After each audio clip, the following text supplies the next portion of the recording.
le Népal, l'Himalaya, l'Everest. Des noms connus de tous qui évoquent des rêves lointains, impalpables, inaccessibles.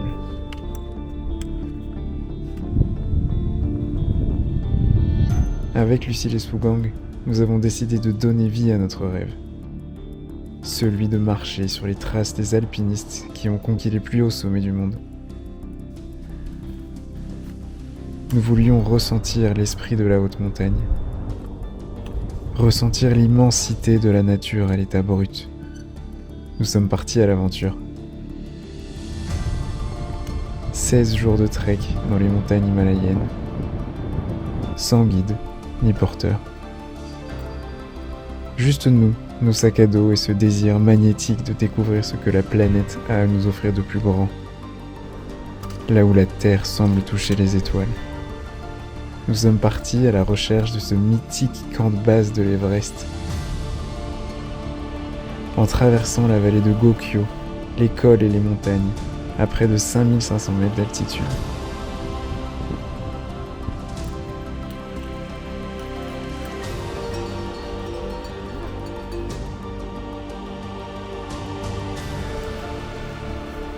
Êtes-vous prêts à nous accompagner dans cette aventure extraordinaire ?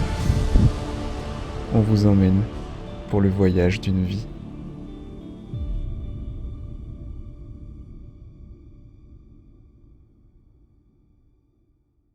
Avant de se lancer, je voulais vous passer aussi un petit message.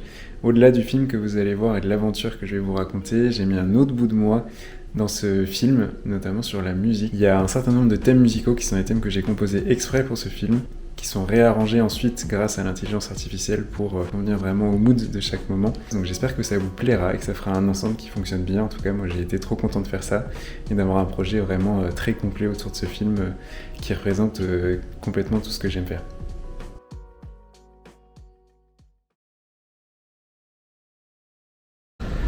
Bonjour tout le monde et bienvenue à Katmandou, capitale du Népal.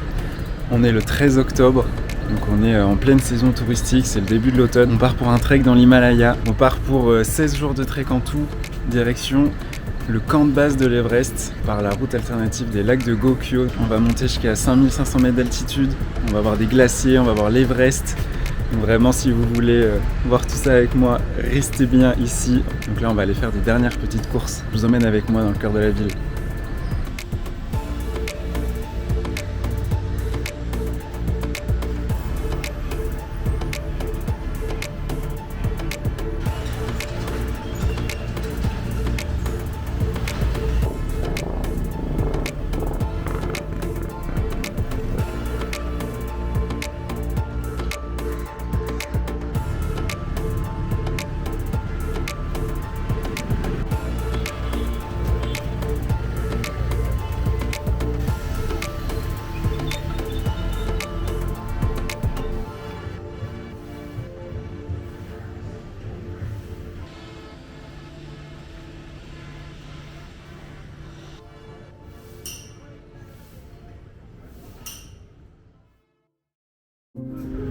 Nous quittons Katmandou. Direction le village de Ramechhap pour prendre le tout petit avion qui demain à l'aube nous montera dans la montagne pour le début de notre trek. En haute saison, ces petits avions ne décollent pas de Katmandou. Il faut donc faire 6 heures de route pour rejoindre Ramechhap, sur une route scénique qui nous fait découvrir la vie rurale népalaise, mais avec certains passages hors du commun, où les inondations récentes ont effondré certains tronçons de la route, imposant aux véhicules de descendre dans le lit de la rivière tout proche de l'eau pour pouvoir passer.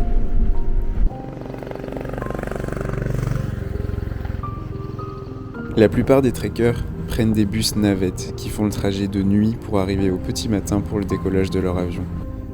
Nous avons fait le choix de prendre un service de voiture en journée pour moins nous presser et profiter d'une bonne nuit de sommeil avant de commencer notre trek.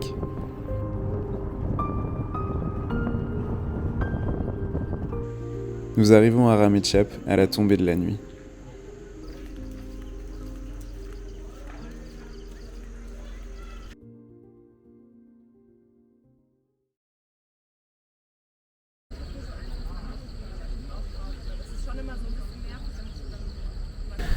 Le début du trek, il se passe à Lukla.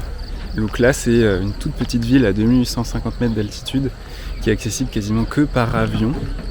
Et donc là, on est à l'aéroport de Ramechhap, il reste plus que 15 minutes d'un petit vol dans un tout petit coucou qui nous emmène dans la montagne.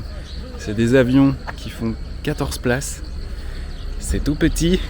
On va arriver sur une piste en pente parce qu'elle est très courte.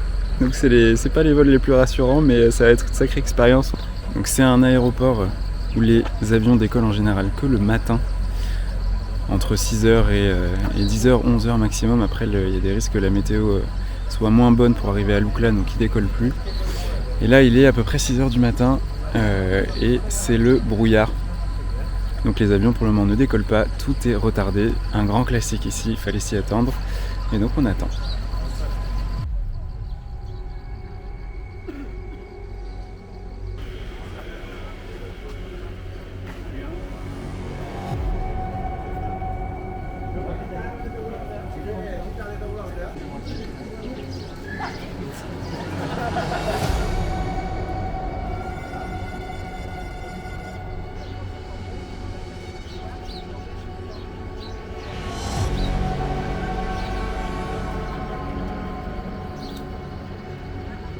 Je crois que j'ai jamais vu un aéroport aussi petit.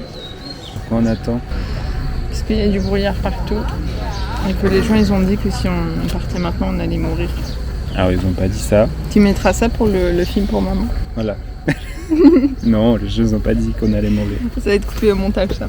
Ah maman, t'inquiète.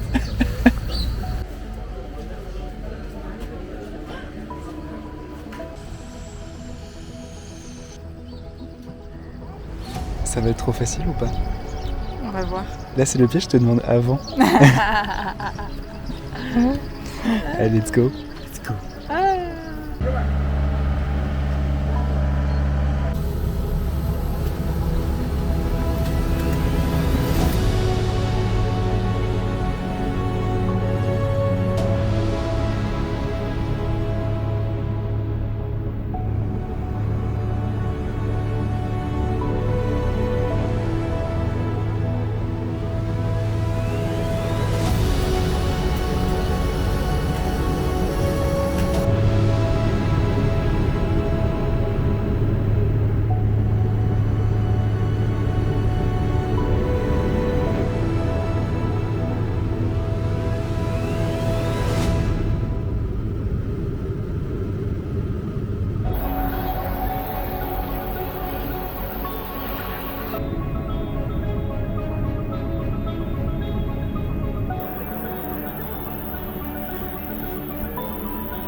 Nous voilà arrivés à l'aéroport de Lukla.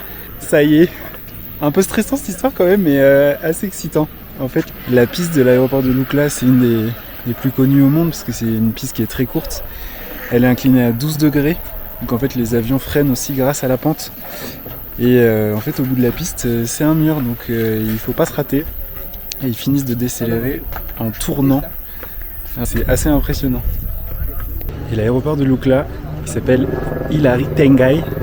C'est le nom des 2 premiers à avoir posé le pied au sommet de l'Everest dans les années 50 à peu près.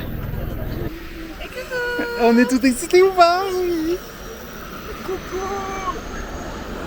Donc est-ce que c'est la prochaine chose qu'on va faire? Manger. Eh oui, parce qu'avant marcher, il faut manger, se nourrir. Parce que c'est notre spécialité en fait de manger en premier. Qu'est-ce que t'as pris, Sougang? Du thé. Masala et des parpourets. Et toi, t'as pris quoi? Moi j'ai pris du thé masala et des pâtes mais à l'œuf. Et, parce que ça c'est à nous aussi, faut le dire, une bonbonne de thé. Middle pot. Voilà, faut savoir, middle pot, on en a pour son argent. Il y a 4 litres. Je me suis acheté un petit bonnet pour faire face aux températures très froides qui nous attendent.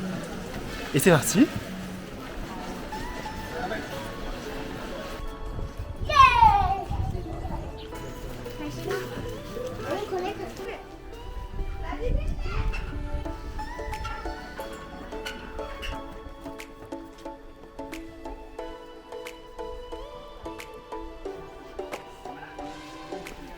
Petit passage pour payer le permis, juste à la sortie de Lukla.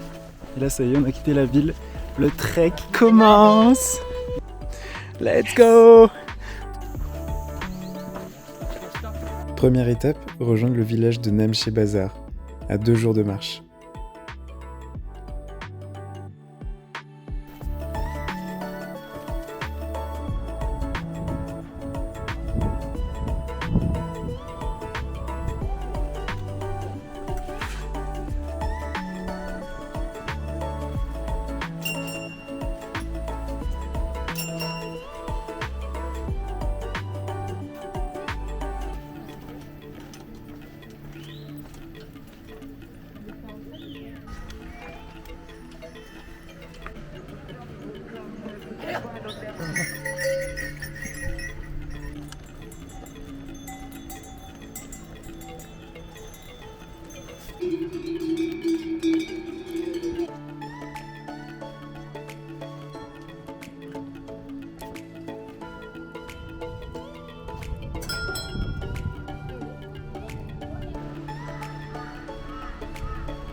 C'est notre destination de demain. Namche Bazar, c'est le village des Sherpas, c'est un des plus gros villages de la vallée.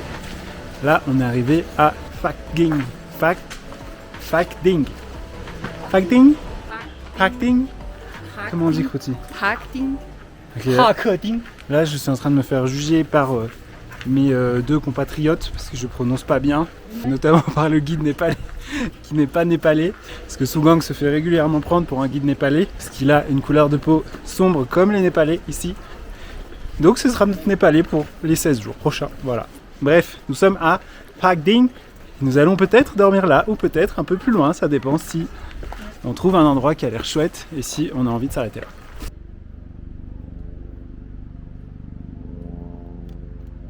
Bien arrivé au Sunrise Garden, un petit lodge vraiment magnifique, trop mignon, il y a plein de verdure, on est ultra bien installé, on a chacun une petite chambre.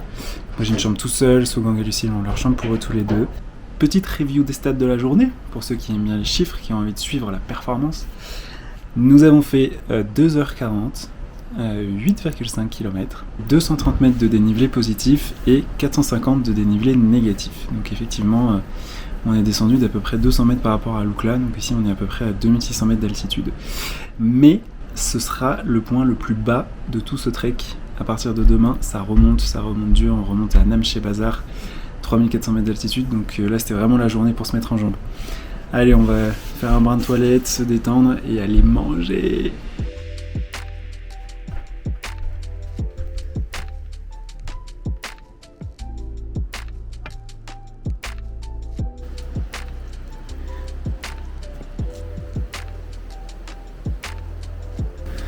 Oh hey! Il est l'heure de se reposer. Quelle heure il est là? 5h11. 5h11. On a l'impression qu'il est 20h. Ouais. Pas du tout. Petit jeu, gros repas Et dodo. et gros dodo. Ça y est, on a fini de manger. Il est 19h15. On pourrait aller se coucher dans 20 minutes. Mais quand même, on garde notre esprit vif.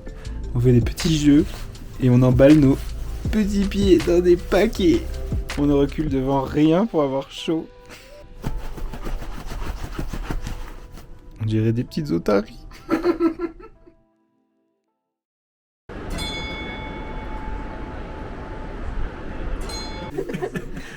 Et bon matin. C'est l'heure du petit déjeuner. On mange des œufs avec. On ne sait plus comment ça s'appelle. Non, il n'y avait pas le nom, il y avait juste marqué pain népalais en fait. Ah oui, c'était marqué pour des bons touristes comme nous. Ouais. Et ben on prend des forces avant de partir pour Namche Bazar.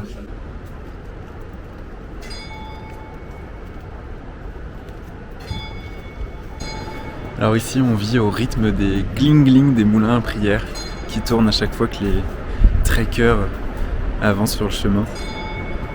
Ici à Pakding, c'est l'endroit le plus bas en altitude auquel on va être pendant 15 jours. C'est 2600 mètres à peu près d'altitude.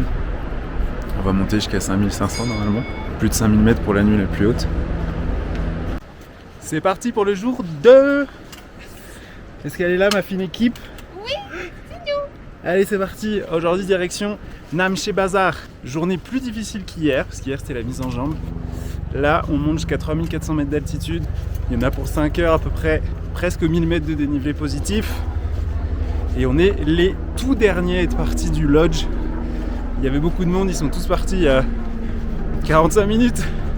Il est 8h50, nous on a fait nos princesses. Mais c'est parti, on est des athlètes hein.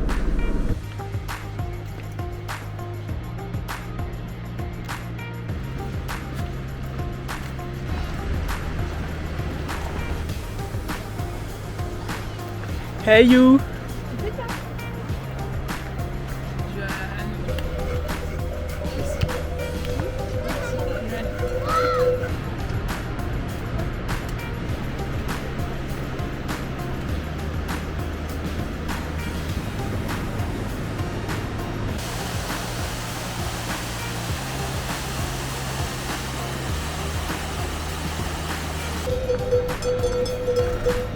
Je me suis fait des potes.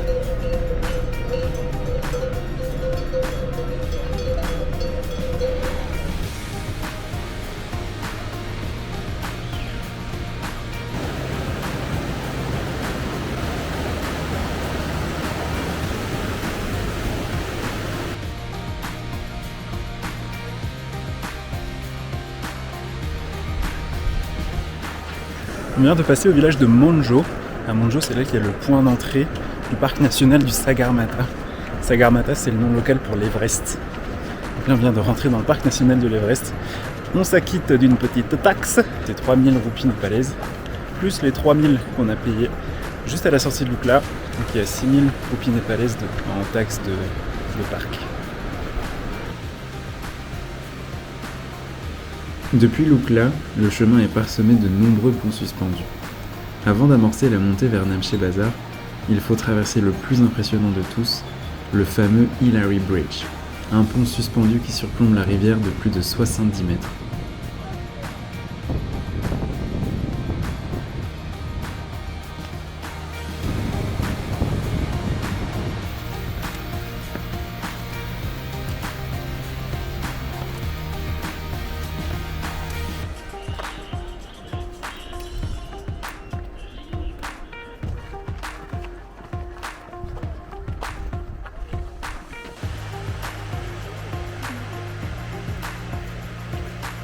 Donc voilà, arrivé à Namche Bazar, après une montée assez raide quand même. Hein.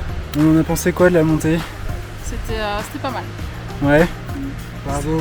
Maintenant on va aller se trouver un petit lodge. Ah oui, manger. Et puis surtout on va faire notre repas du midi parce que ça nous a bien creusé cette affaire.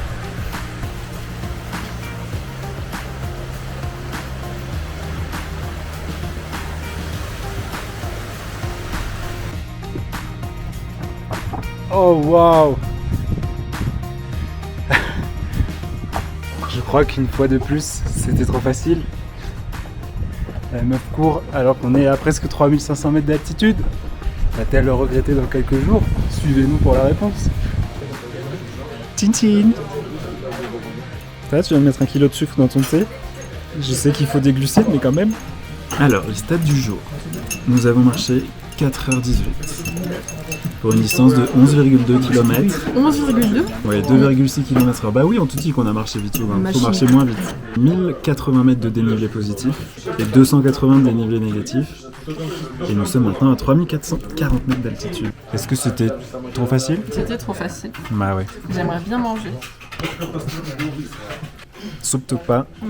dalbat pour Sonong parce que ça lui a manqué depuis hier soir. Et pour moi, c'est des mixed chow mein.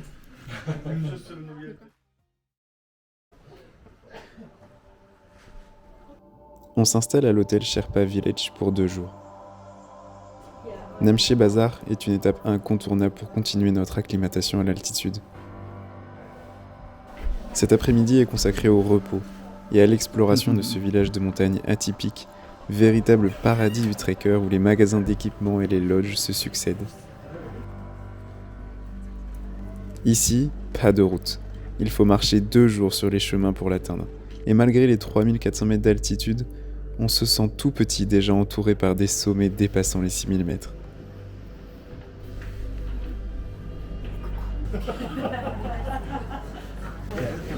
Je sais pas si la marque a autorisé ça. Et c'est impressionnant aussi parce qu'on voit un peu d'agriculture. On les voit faire pousser des choux, des radis blancs, des choses qu'on va retrouver dans les plats qu'on mange le soir, des dalbats, des noodles. Donc même à 3400 mètres d'altitude, on peut faire pousser tout ça.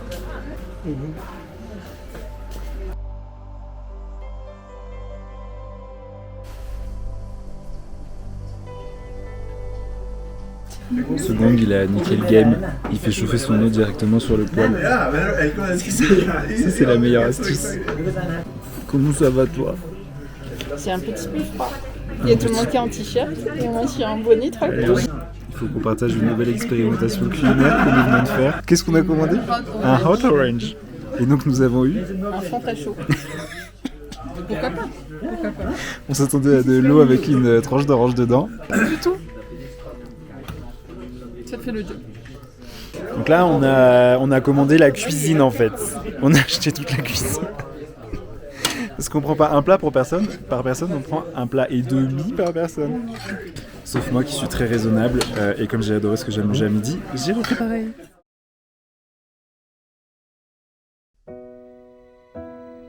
Ce matin, on change de stratégie. On part directement sur les chow mein. Et moi, je suis parti sur une sorte de burger d'omelette. Comment on a dit que ça s'appelait? Chapati. Chapati. C'est très bon. C'est le jour 3. Coucou. Nous sommes à Namche Bazar. Aujourd'hui, c'est notre jour d'acclimatation. On va aller se promener. Je suis déjà essoufflé, c'est terrible. À Kumjung. Et on redescend dormir ici. L'idée, c'est d'aller se frotter à des altitudes un peu plus hautes et de redescendre pour encaisser ça tranquillement. Donc on va faire 400-500 mètres de dénivelé. Normalement, aujourd'hui, c'est aussi le jour où on aura nos premières vues sur l'Everest de très très loin. On a hâte. Allez, let's go.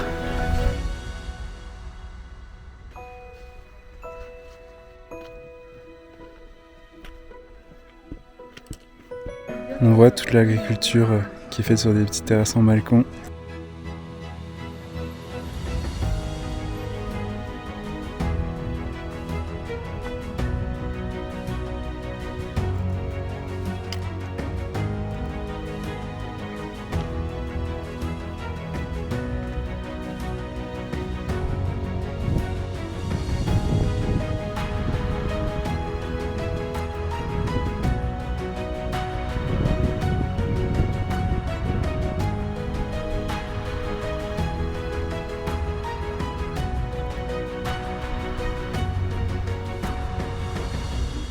Parler préservation de l'environnement un peu. Ici a été construit tout un bâtiment qui s'appelle le Sagarmatha Next, qui regroupe toutes les actions qui sont mises en place par une organisation qui gère la dépollution de toute la vallée du Khumbu, qui monte jusqu'au base camp de l'Everest. En fait, comme il y a plus de 40 000 personnes qui montent par là tous les ans, et il y a beaucoup de sensibilisation qui est faite pour proposer aux trekkers qui le souhaitent et qui le peuvent de redescendre 1 kg de déchets avec eux pour contribuer à nettoyer un petit peu la montagne. Ici, il y a une sculpture qui a été faite avec des restes de matériaux qui ont été trouvés dans les montagnes, notamment sur le trajet vers l'Everest.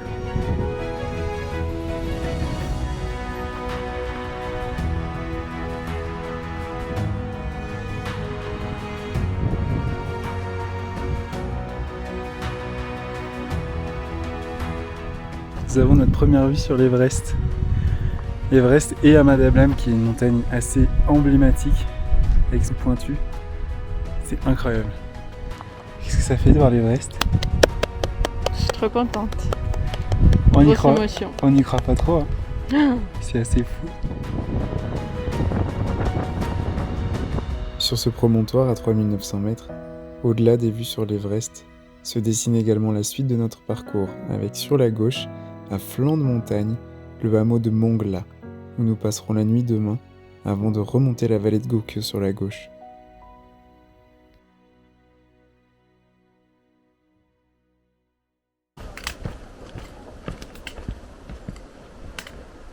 Bon, après toutes ces vues de fifou, après avoir dépassé le point le plus haut auquel j'ai jamais été, et la même chose pour Kroti et Sougang, on se dirige vers Kumjung, qui se situe vraiment sur les hauteurs de Namche.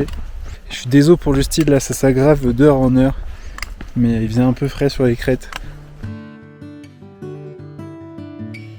On ne l'arrête plus.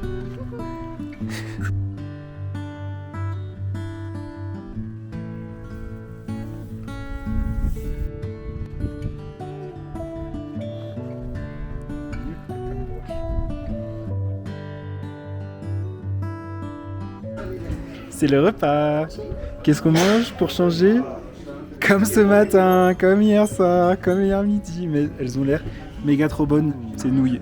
Je crois qu'on a même un peu de fromage de yak.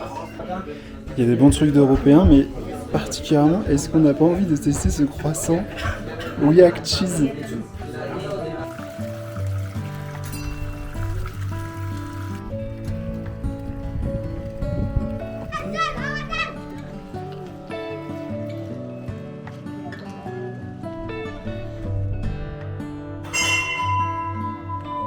Le travail qui est fait à Kumjung sur l'agriculture est assez incroyable. Mais comme le village est relativement plat, globalement tous les champs ont l'air cultivés, la terre est retournée. Il y a des endroits où c'est un peu de la prairie où ils font paître les yaks. C'est assez fou. Toutes les bonbonnes de gaz qui attendent le prochain troupeau de mules.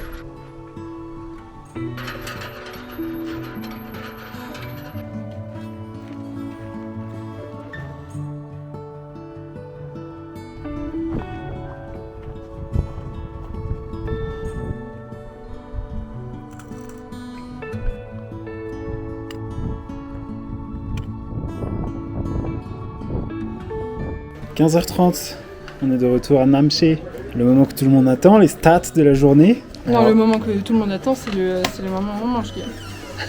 Alors, nous avons fait 9,2 km, 625 mètres de dénivelé quand même. Donc on est monté à plus de 3900 je pense. Et donc nous revoilà redescendus à 3400. Ce soir, Kroti expérimente de nouvelles choses. On est sur patate beurre avec le petit pot de beurre. Et nous, avec Sougang, on est parti sur un balbat.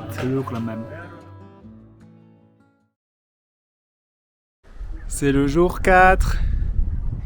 Et le début de la journée, c'est le même qu'hier. Sauf que là, on a nos sacs de 18 kg à peu près, je pense, sur le dos. Et que ça monte fort direct pour sortir de Namche Bazar. C'est fou. On va essouffler direct là.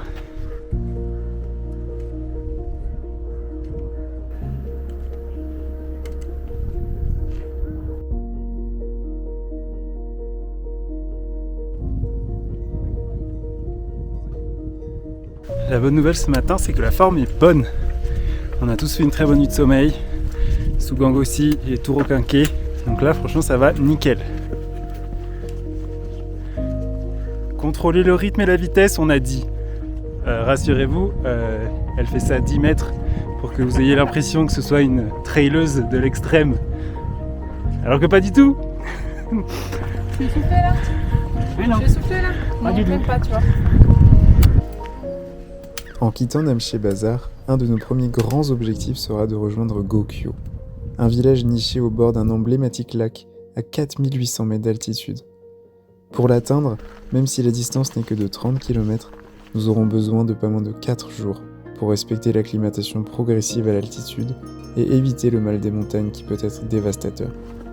La règle, 500 mètres d'altitude maximum entre 2 nuits consécutives. Notre plan est clair. En quittant Namché à 3400 mètres, nous allons faire une première nuit ce soir à 4000 mètres, avant une seconde un peu plus loin à une altitude similaire, puis une nuit à 4400 mètres, avant d'atteindre enfin Gokyo et ses 4800 mètres.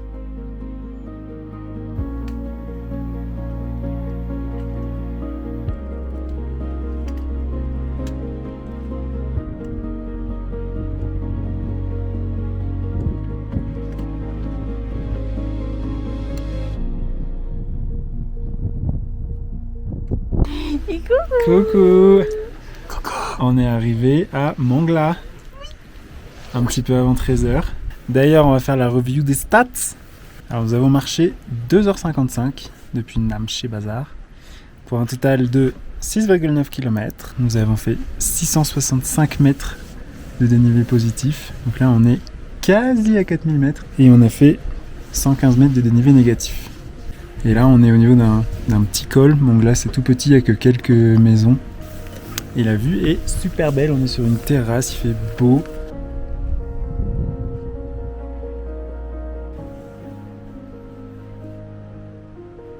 Ça y est, le repas est arrivé et ça a l'air assez stylé.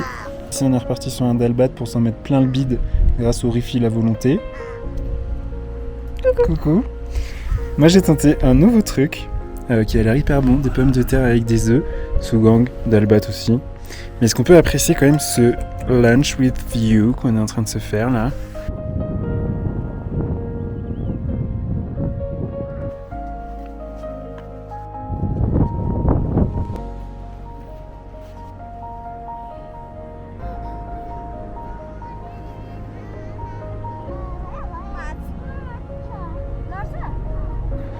Le chemin de demain, il redescend à la rivière et il remonte sur le même versant.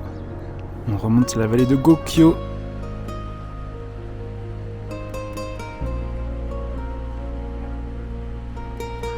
Notre lodge du jour, c'est le Hilltop à Mongla. Et ce qui est marrant, c'est qu'il nous a été recommandé par le lodge de Namché. Et en fait, c'est le cousin du gérant qui gère celui-là. Et c'est un très bon conseil parce que c'est très bon ici.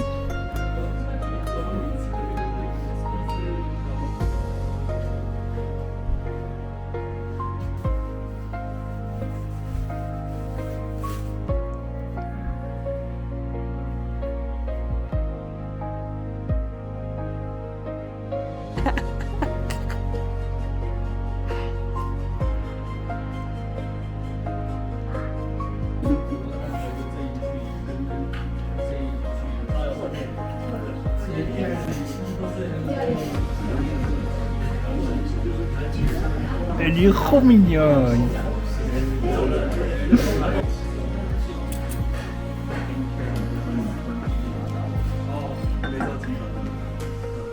On n'a pas trop parlé température encore. Je pense que depuis le début, vous nous voyez beaucoup en t-shirt ou limite avec des petits pulls ou des trucs assez légers. En fait, là, il commence à faire vraiment plus froid. On arrive à 4000 mètres d'altitude. Mais ce qui est assez impressionnant, c'est que quand il y a du soleil la journée, il peut faire vraiment bon quand il n'y a pas encore trop de vent. On pouvait être en t-shirt dans la journée quand on était sous le soleil sans trop de problème. Au soleil, le ressenti peut être entre 15 peut-être même 20 degrés. Dans la nuit, peut-être que ça redescend à 5 degrés, peut-être un tout petit peu moins.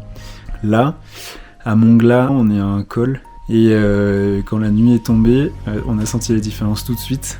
Là, il est 18h30, il fait 9 degrés dans la chambre. Donc on va voir ce que ça va donner cette nuit. On a toujours nos grosses couettes. Mais il va falloir mettre de la couche en plus parce que clairement ça va pas être la même chose ce soir. Et ça va faire que empirer avec l'altitude. Bon appétit!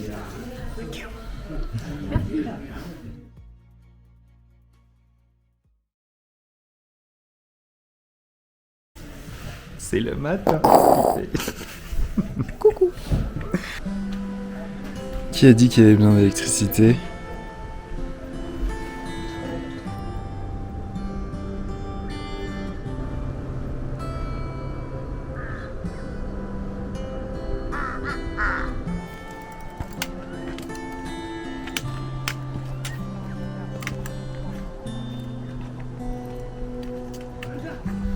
C'est le jour 5 sur le trek de Gokyo et de Libissi. On quitte Mongla, il est 10h, toujours plus tard. Vraiment, ça n'a aucun sens. Alors en vrai, c'est parce qu'on a une petite journée aujourd'hui. On va jusqu'à Dolé, 3 heures de marche max. Il faut qu'on redescende à peu près 400 mètres de dénivelé et qu'on remonte un peu plus de 400. Donc c'est tranquille, on prend notre temps.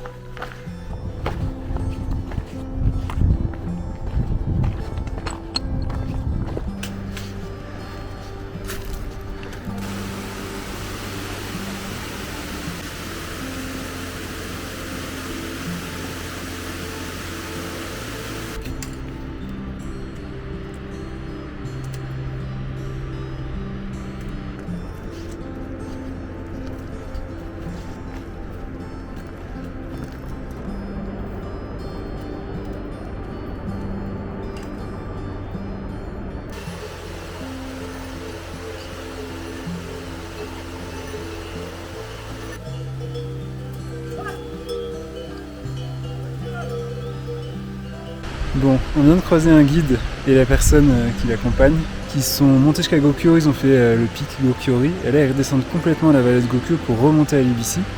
On leur a demandé pourquoi ils n'ont pas fait le Shola, le col qui fait le pont entre les deux.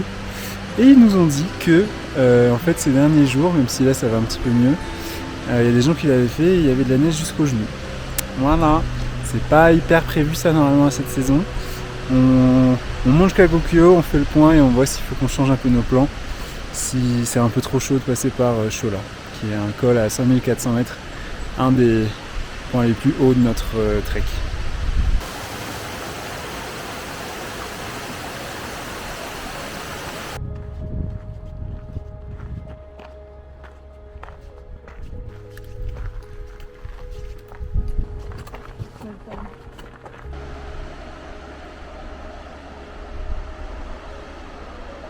Et voilà, nous sommes arrivés à Dolé. Il va falloir choisir notre lodge maintenant. Ce sera le Alpine Cottage pour nous a priori. On va pas dire que les Alpes nous manquent. Un peu plus spartiate aujourd'hui, mais on a toujours notre triple bedroom.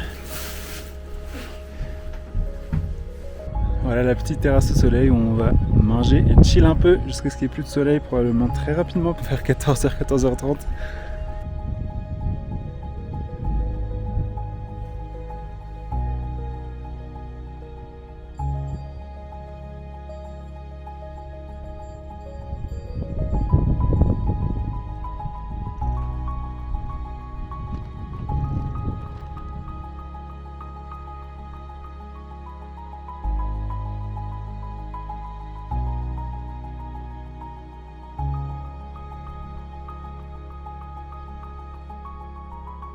La revue des stats de la journée. Nous avons marché 2h42.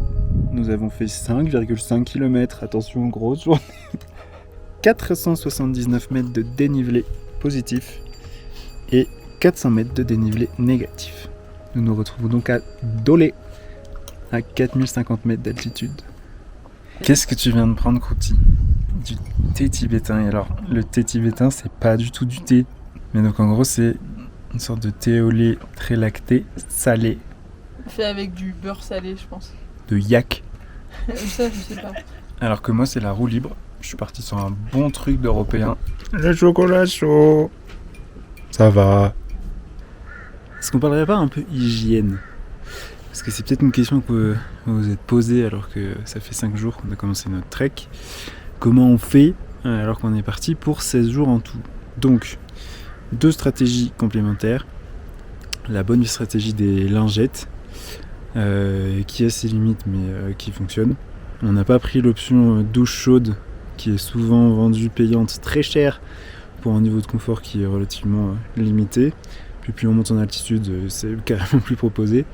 Et on a pris en complément aussi des shampoings et gel douche qui s'utilisent sans eau, qu'on utilise et puis on frotte et on se sèche directement derrière, on n'a pas besoin d'utiliser de l'eau pour rincer. C'est ce que j'ai fait aujourd'hui, comme vous pouvez le voir, à ma chevelure d'une propreté inégalée.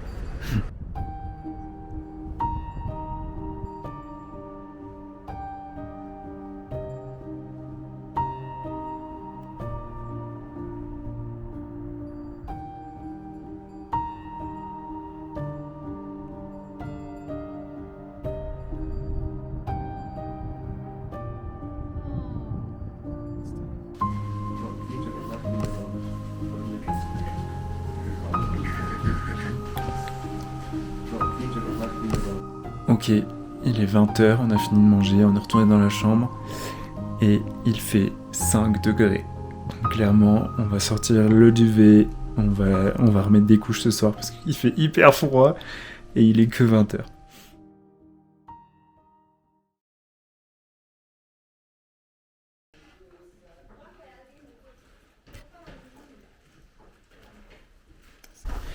C'est le jour 6 sur le trek de Gokyo et d'Ibisi. Direction aujourd'hui Machermo. À 4400 mètres. C'est une de nos plus petites journées, voire la plus petite. 2h30, 3h grand max. Et on s'arrête pour respecter l'acclimatation. Parce que si on monte à Gokyo direct, ça fait beaucoup d'un coup. Et on risque de souffrir du mal des montagnes plus fort. Donc, stop à Machermo aujourd'hui.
On est à environ 4200 mètres et c'en est fini des grands arbres. Ça peut paraître haut comparé à ce qu'on a chez nous, où ils disparaissent bien plus tôt. Mais ici, il y en a quand même jusqu'à assez haut. Et une autre idée reçue qu'on peut avoir, c'est sur le type de chemin à ces altitudes, parce que chez nous, dans les Alpes, dès qu'on va dépasser 3000 mètres, 3500 mètres, et encore plus au-dessus de 4000, on va être dans la neige, dans des glaciers, dans des choses où c'est tout de suite de l'alpinisme. Bah ici, pas du tout. Ça dépend un peu des endroits, mais globalement, là, on est à 4200 mètres, c'est des chemins comme si on était à 2500 dans les Alpes, quoi.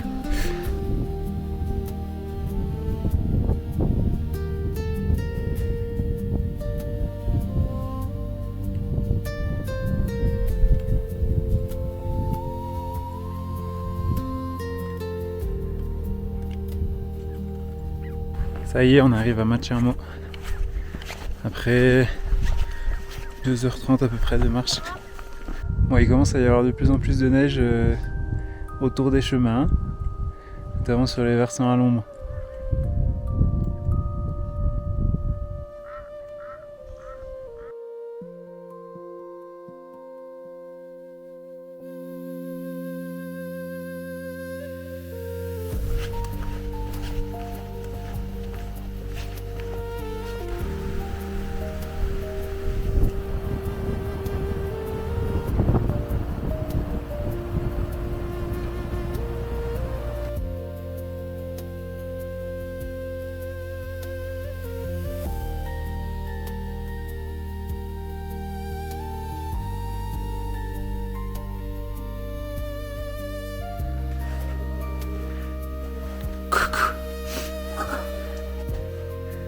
Petite chambre triple à Machermo. Une chambre avec une vue trop chouette.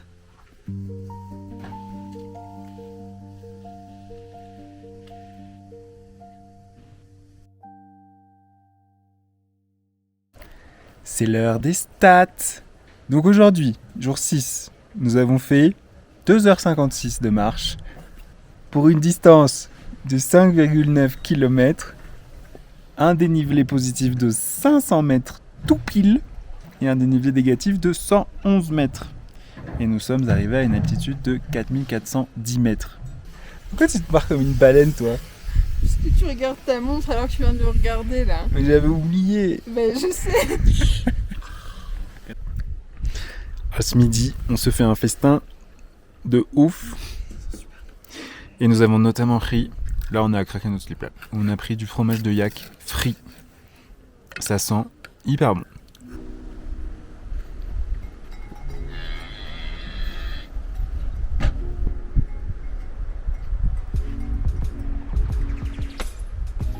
Et voici Matschermo avec notre lodge là, avec les toits orange, le Namgyal Lodge and Restaurant. Plein de petits prés pour faire paître les vaches et les yaks. Depuis 2 jours à peu près qu'on a quitté Mongla, on est parti sur la vallée de Gokyo. Donc on a laissé le gros des trekkers qui montent dans la vallée du Khumbu pour faire l'Ibisi, que nous on fera après, en passant par un col. Et c'est hallucinant de voir à quel point il y a beaucoup moins de monde. Les lodges sont quasiment vides, il y a très peu de gens sur les chemins, surtout qu'en plus les gens ont plutôt tendance à le faire dans l'autre sens.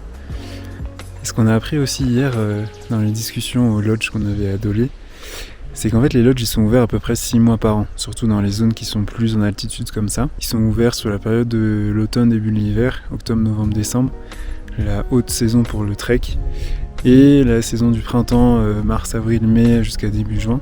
Et en fait tout le reste du temps, l'hiver et la période de mousson, il y a quasiment personne en fait dans ces villages. Il y a peut-être une personne ou deux qui veillent sur le village, mais sinon quasiment personne. Et pour beaucoup en fait ils habitent à Kumjung, la ville qui est au-dessus de Namche Bazaar. Pour beaucoup, les familles vont posséder un ou plusieurs lodges dans différents villages et travailler à la haute saison dans ces lodges pour accueillir les trekkers. Mais par contre, quand c'est la saison de la mousson ou l'hiver, en fait, ils rentrent au village, que ce soit à Kumjung ou alors carrément plus bas dans la vallée ou carrément à Katmandou.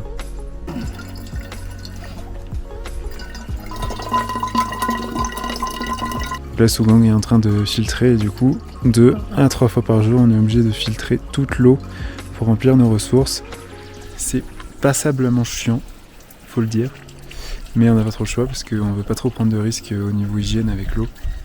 Donc on filtre à chaque fois. Et même s'il fait froid, on va filtrer à chaque fois.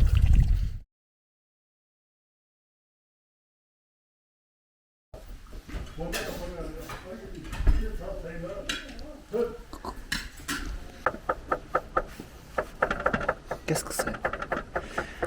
Ouais, ça fait mal. C'est le jour 7 sur le trek de Gokyo et de l'Ibisi. On va quitter Matschermo dans quelques minutes. Il est 8h30, on part un peu plus tôt aujourd'hui. Rien de non plus trop matinal. Direction Gokyo. Enfin, on va arriver au village de Gokyo et au lac de Gokyo. 4800 mètres d'altitude. Donc ça commence à faire. 4800, c'est à peu près la hauteur du Mont Blanc. Et pour les 7 prochains jours et 7 prochaines nuits, on va être à 4700, 4800 mètres ou au-dessus.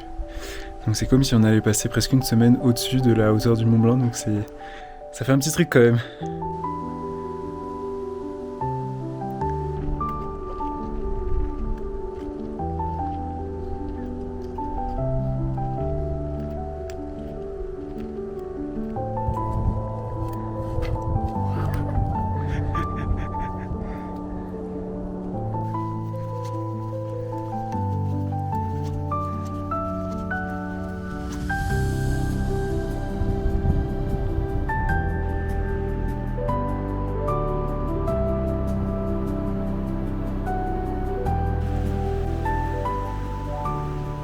À mesure que l'on continue à s'élever, le grondement de la rivière glaciaire qui s'échappe du glacier Ngozumpa se fait plus forte.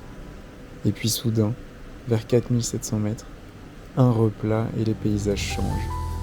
La neige devient omniprésente et le chemin déneigé un fil d'Ariane dans ce désert blanc.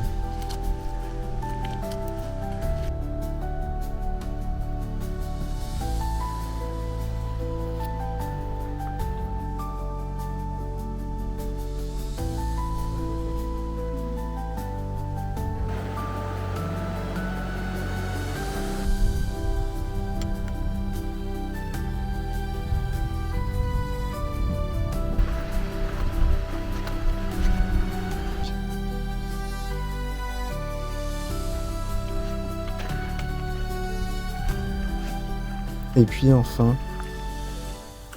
Gokyo.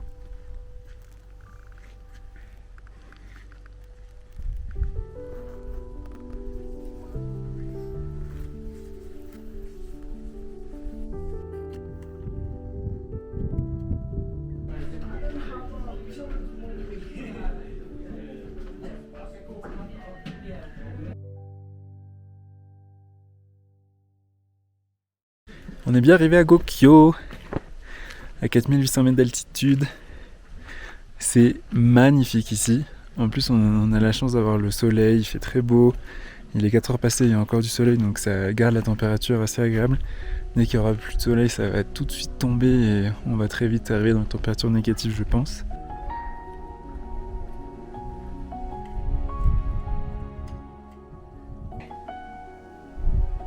En grimpant quelques dizaines de mètres sur une colline derrière le village de Gokyo, c'est l'immensité du glacier Ngozumpa qui se dévoile, dans la lumière chaude du soleil déclinant. Cette époustouflante masse de glace et de roches se déploie sur 36 km de long.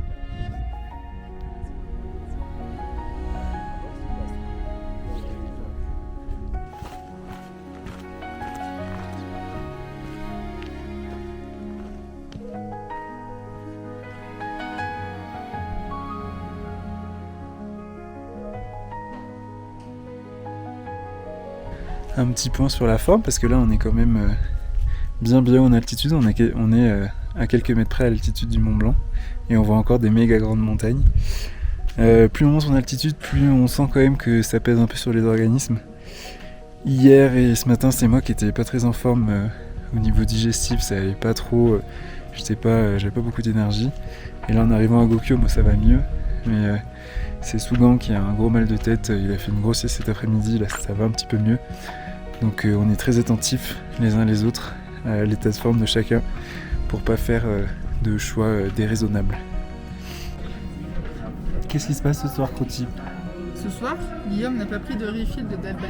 Et ça Non. Ah bah si. Oui, d'accord. Mais parce que j'ai pas faim. Mais par contre, ici, qu'est-ce qui se passe là? Ce qui se passe, c'est que, comme toi, j'en avais marre du toujours les mêmes goûts. Donc j'ai pris des patates avec une sauce La piquante hot Sherpa sauce qui est était... et genre imbitable. Donc ça se finit en patates au ketchup. Voilà, c'est chaud. Voilà.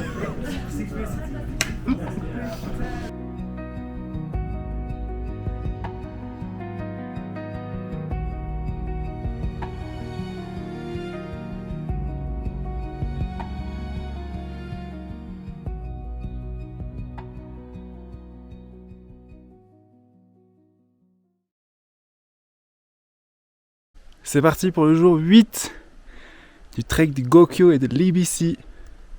Et ce matin, on va faire un de nos grands objectifs de ce trek. On va monter la montagne de Gokyo-ri, qu'on voit juste ici. On dirait pas comme ça, mais il y a presque 600 mètres de dénivelé. On va monter à 5350 mètres d'altitude. Ça va être incroyable, on va avoir une vue de ouf. Donc, comme vous pouvez le voir, il fait frais. Ou il a fait très frais cette nuit. Ça a franchement gelé, mais bon, en même temps c'est normal. On le savait, là maintenant qu'il y a du soleil et qu'on va monter, en vrai, ça va. C'est tout à fait ok. Ils sont pas du tout emmitouflés comme s'il faisait moins 150. Bon, franchement, ça va, j'ai même pas de doudoune.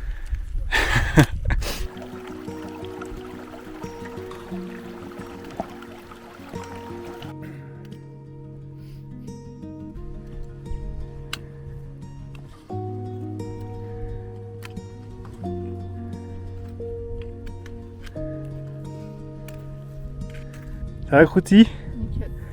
Au top dans la montée bien raide de Gokyo-ri.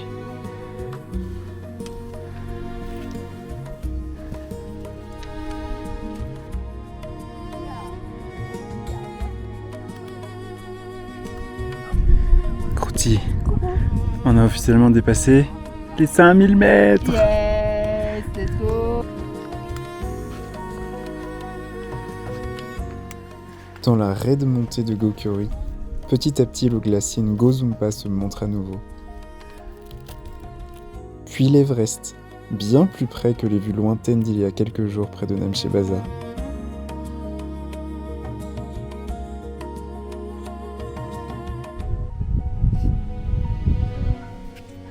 La montée est très exigeante et devient de plus en plus enneigée. Avec l'altitude et le manque d'oxygène, nous devons contrôler le rythme et faire des pauses régulières. Après près de 2 heures d'effort, enfin, le sommet du Gokyo-ri.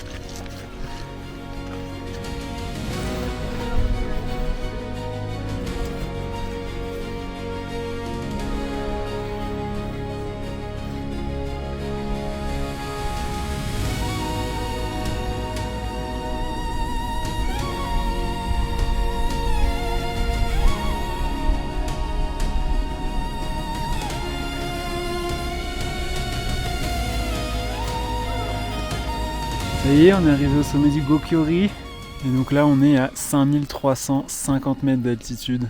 Franchement, aucune vidéo ne pourra retranscrire ce qu'on voit en vrai ici. C'est absolument incroyable.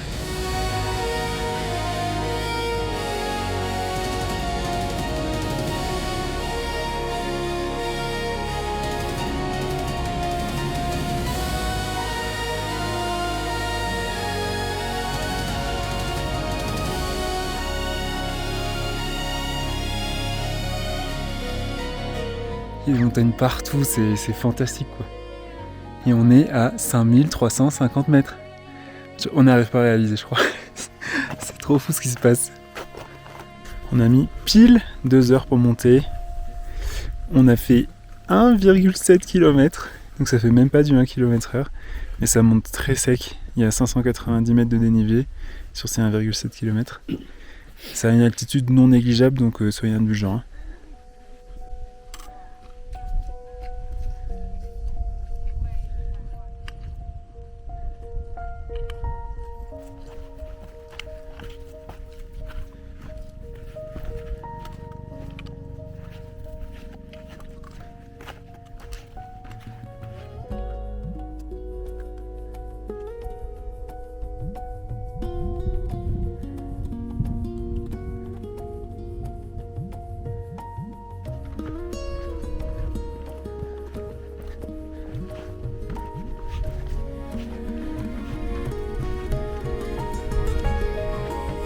Comme on a fait beaucoup d'efforts ce matin, on a décidé de se faire un petit plaisir. Et voilà, c'est le retour du chocolat chaud. Ici on a un sherpati et là un milk tea. Et au lait. La roue libre continue. Voilà ce qui est en train de se passer. Il faut pas juger parce que c'est difficile ici de manger toujours pareil.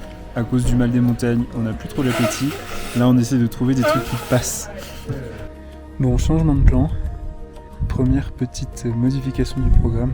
On devait passer 2 nuits à Gokyo, en faisant Gokyo-ri aujourd'hui, puis une autre journée demain en exploration. Mais hier soir, en prenant du wifi au lodge, on a vu que le temps se gâtait un petit peu sur la journée de jeudi, qui est la journée où on a prévu de passer le col de Shola à 5400 mètres d'altitude. Donc on n'a pas envie de prendre de risques du tout. Donc on raccourcit d'une journée ici à Gokyo et on avance pour pouvoir faire le Shola demain, mercredi, et pas jeudi, et éviter d'avoir une météo qui soit pas bonne. Voilà. Donc la journée n'est pas finie aujourd'hui.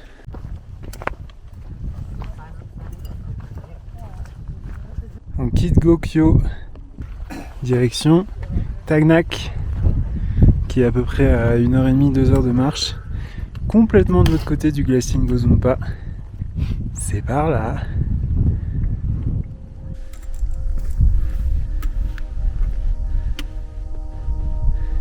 Voilà, c'est ça qu'il faut traverser maintenant.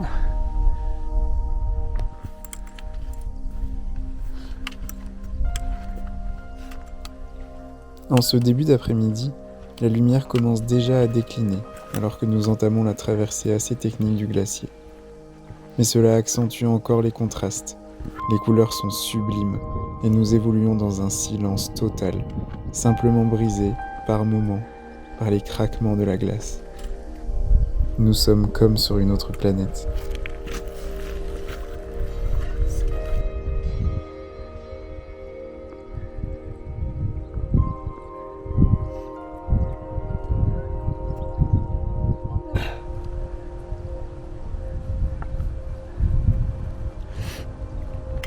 Bon, il n'y a pas à dire, c'est un passage qui est un peu fatigant.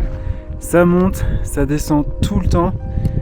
dans du terrain qui est pas facile, assez instable, mais qu'est-ce que c'est beau!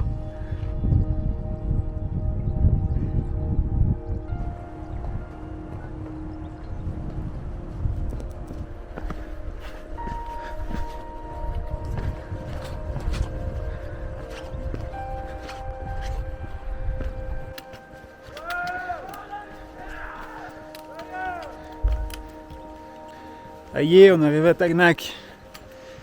Il n'y a plus de soleil. Du coup, tout de suite, il fait plus froid. Soudan, il a dit, il fait 4 degrés. On va se trouver un petit lodge et se réchauffer. Nous sommes arrivés au Mountain Paradise, qui n'était pas notre premier choix, puisque celui qu'on voulait, il était plein. Mais en vrai, ça va le faire. C'est l'heure de la revue des stats que tout le monde me réclame. Ok, bon. Aujourd'hui, nous avons fait 5h02 de marche. J'ai l'impression que ça a fait 12 heures, mais ça fait que 5h02. 7,37 km. C'est pas beaucoup pour 5h02 de marche. Une moyenne de 1,5 km/h. Mais en même temps, avec l'ascension du Gokyo-ri et la traversée de ce fucking glacier, c'est normal. Le dénivelé, 823 mètres de dénivelé positif, 915 mètres de dénivelé négatif. Donc en vrai, on a bien bossé. Sachant que tout ça était au-dessus de 4700 mètres d'altitude, s'il vous plaît. Et alors ce soir, comme il n'y a pas grand chose qui passe, on est sur quelque chose d'extrêmement séduisant. Des patates bouillies, non pelées, et des œufs bouillis, voilà, c'est repas bouillis. Ici on a un riz frit, et ici, des patates aux légumes.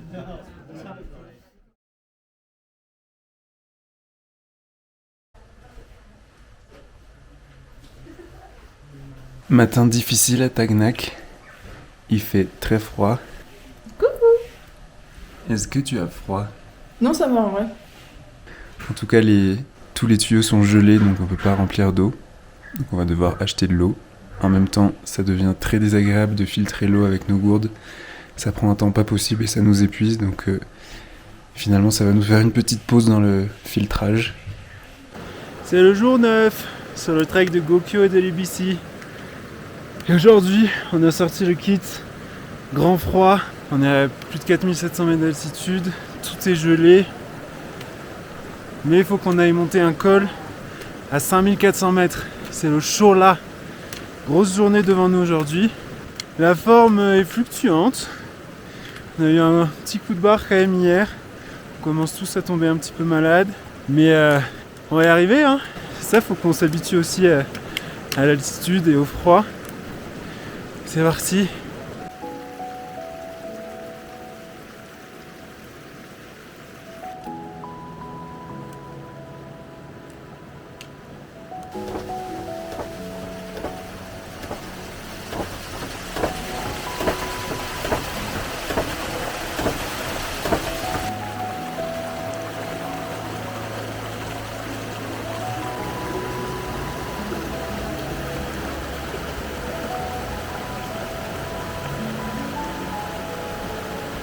Le soleil se montre enfin, et ses rayons nous réchauffent petit à petit à mesure que nous remontons la vallée.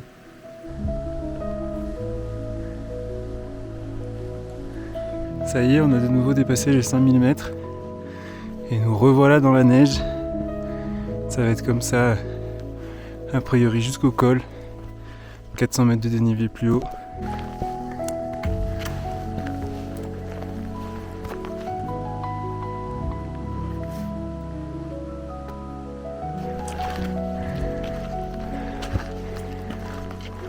Deux heures qu'on est parti de Tagnac. On a fait 450 mètres de dénivelé. Et là c'est la petite pause où on reprend de l'énergie. Avant d'attaquer le dernier bout jusqu'au Chola. Et c'est globalement là-bas que ça va se passer. Les 200 derniers mètres de dénivelé vont être assez hardcore. Ça va le faire!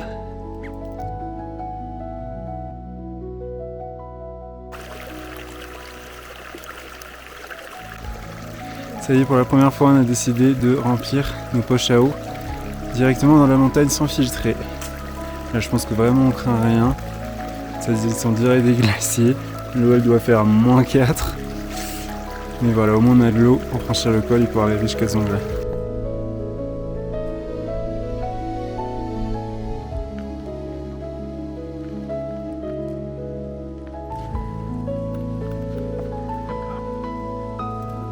Il nous reste un sacré mur à franchir.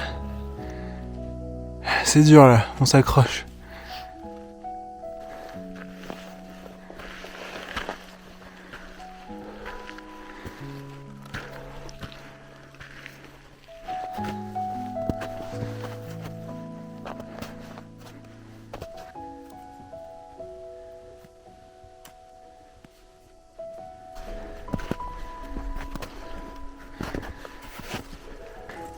Là on est dans un passage vraiment très dur.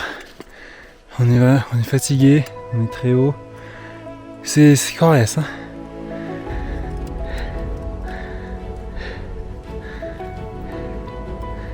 Bon, pour la partie finale, on s'est résolu à mettre les crampons. Donc a priori, il n'y a plus que de la neige là.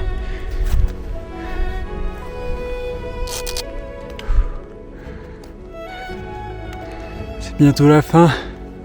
Et qu'est-ce que c'est dur!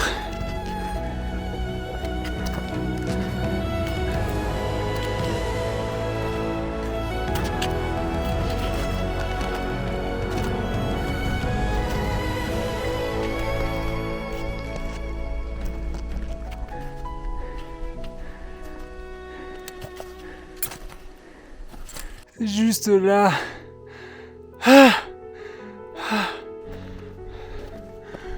Je la passe. C'est incroyablement difficile.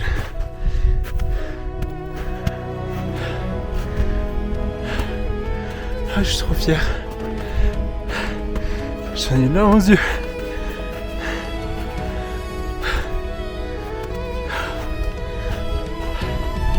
C'est le truc le plus difficile que j'ai jamais fait, je crois.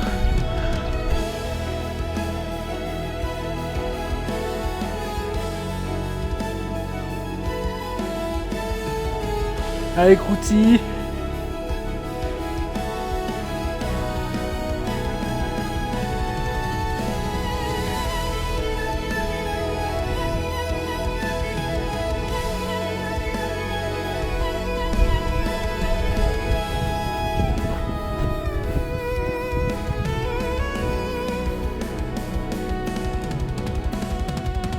Sur la passe, 5420 mètres.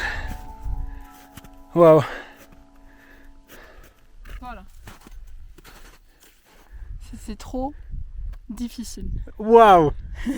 Waouh! Je suis impressionné. Alors, pourquoi c'est la montée la plus difficile de notre vie? 3 raisons. Beaucoup de dénivelé, il y a 800 mètres de dénivelé depuis Tagnac. L'altitude, on est très très haut. Là, on arrive à 5400 mètres. Ce qui fait qu'on a avancé à un rythme de tortue tout en étant au bout de notre life. Et troisième raison, c'est qu'en plus, il y a de la neige. Je pense qu'il y a plus de neige que d'habitude à cause des chutes de neige qu'il y a eu il y a quelques semaines quand il y a eu des grosses intempéries au Népal. Donc ça a dû amener pas mal de neige sur cette région. Et donc là, la montée finale était hardcore. On glissait, on avait les crampons, on était vraiment épuisés. Vraiment, c'est une expérience, quoi. Allez, pause déj terminée. Grâce au petit pique-nique qu'on a acheté à Tagnac ce matin. Et là, on repart. Descendre vers Dzongla. On s'est remis des couches parce qu'il fait froid, le soleil s'est caché. On va se presser un petit peu pour éviter de prendre du mauvais temps.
Arrivé sur Dzongla, enfin. Ça y est, on a trouvé notre lodge.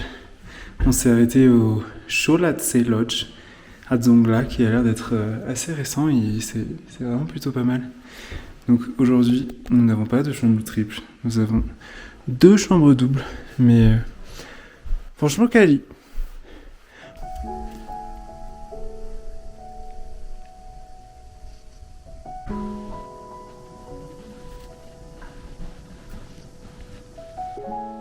Coucou, c'est vraiment avec ma tête tout fatiguée. C'est l'heure des stats du jour. Stade de la plus grosse journée de ce trek. Je pense pas qu'on fera de plus grosse journée que ça. Pourquoi on a fait une aussi grosse journée? Tout simplement parce que entre Tagnak et Dzongla, il n'y a pas d'autres endroits pour s'arrêter, donc on n'avait pas trop le choix, il fallait se la taper cette journée. Et effectivement, c'était une journée extrêmement épuisante. C'était magnifique, mais on est complètement vidé là. Donc stats, nous avons fait 7 heures tout pile de marche. Sans compter la grosse pause qu'on a fait au col. Nous avons fait 9,2 km seulement. Nous avons fait 830 mètres de dénivelé positif, 660 mètres de dénivelé négatif. Donc en fait, à Dzongla, on est à 4850 mètres d'altitude à peu près. Donc on est toujours au-dessus de l'altitude du Mont Blanc. Ça fait toujours bizarre de se réaliser ça alors qu'on a encore autour de nous des montagnes qui montent jusqu'à 6000, 7000, 8000.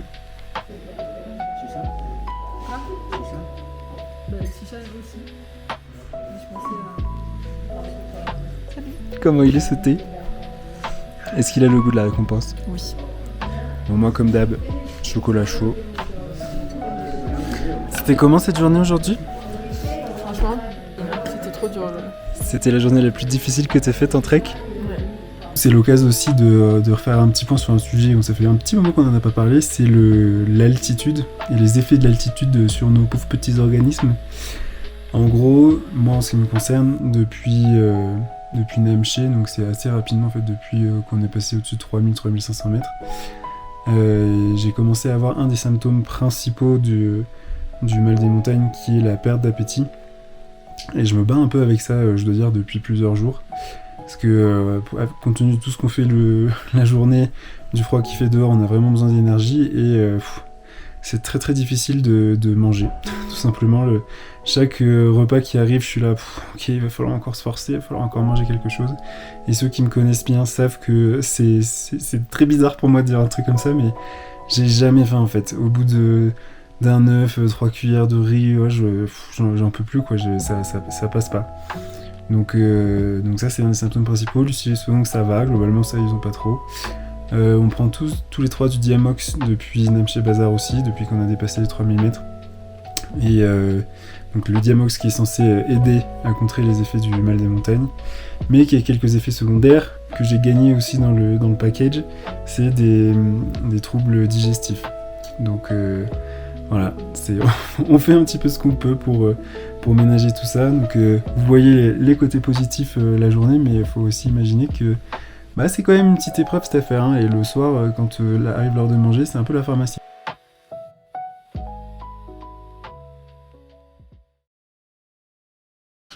Coucou. Salut toi. Qu'est-ce que tu as pris ce matin? Un pancake. Ça a l'air trop mignon. Oui, un pancake à la cannelle. Moi, je suis parti sur ce que tu as pris hier soir, les hash browns. Et Sougang. Soupe avec des pâtes. Du chaud, du salé, des légumes et des nouilles. Et avec une petite vue là quand même ce matin. On se met pas mal. Nous sommes donc restés au Cholatse à Dzongla et ce gîte a ouvert il y a 1 semaine. Et on recommande chaudement d'y passer parce que c'était très très chouette.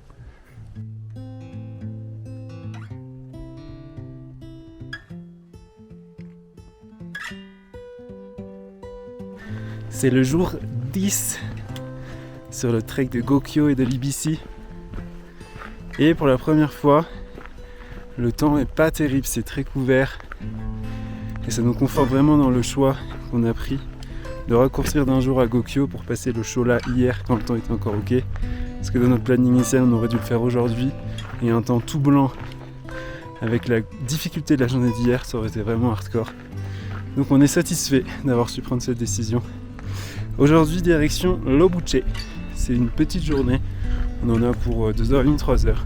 puis on va récupérer probablement beaucoup de monde parce que là on récupère la vallée de Khumbu qui monte jusqu'au camp de base de l'Everest et qui est beaucoup plus fréquentée que ce qu'on a fait jusqu'à présent.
Arrivé à l'Obuche.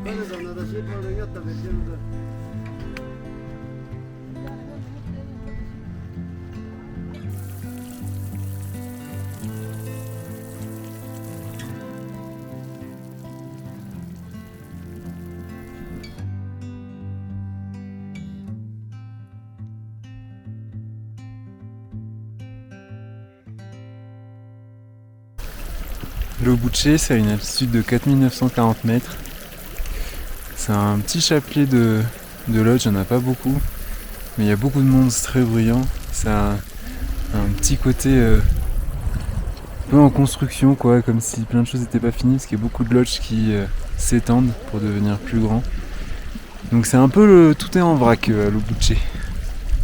Vas-y, documente ce chien magnifique là. C'est l'heure des stats du jour parce qu'on les a pas fait tout à l'heure et maintenant on dirait qu'il est minuit alors qu'il est genre 20h10. Jour 10. Nous avons marché 2h30 pile. Nous avons fait 6,6 km. 260 mètres de dénivelé positif. 150 mètres de dénivelé négatif. Et nous sommes à l'Obuche à 4940 mètres d'altitude. C'est le dodo le plus haut pour le moment. On va encore faire un dodo encore plus haut demain, au-dessus de 5000 mètres. Mais c'est déjà pas mal là.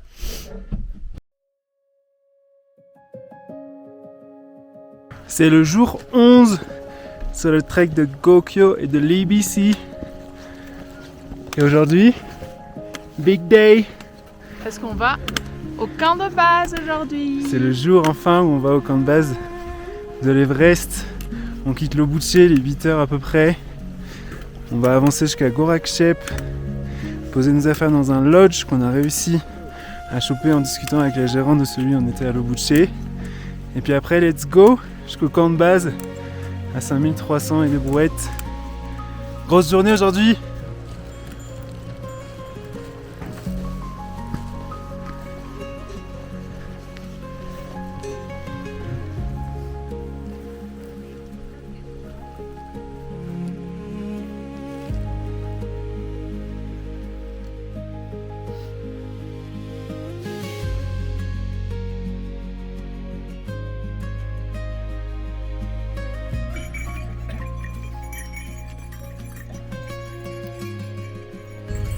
Là on est à plus de 5000 mètres d'altitude et on est entouré de montagnes tellement hautes qu'on réalise pas qu'on est à 5000 mètres d'altitude. C'est vraiment un truc de ouf.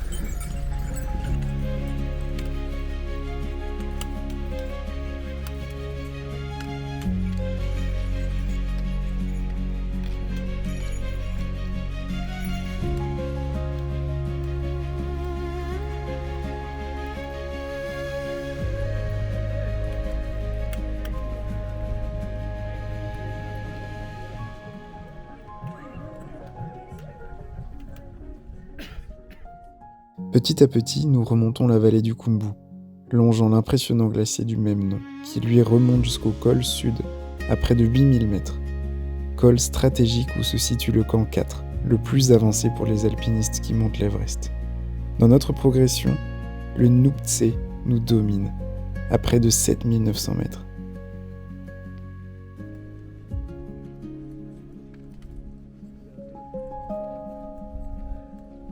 « 10h15 et on arrive à Gorakchep, à peu près 5200 mètres d'altitude.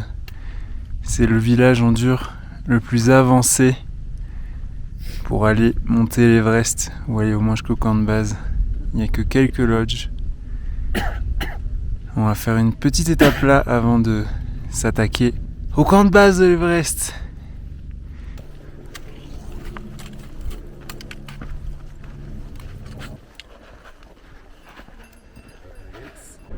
On est enfin arrivé à Gorakchep.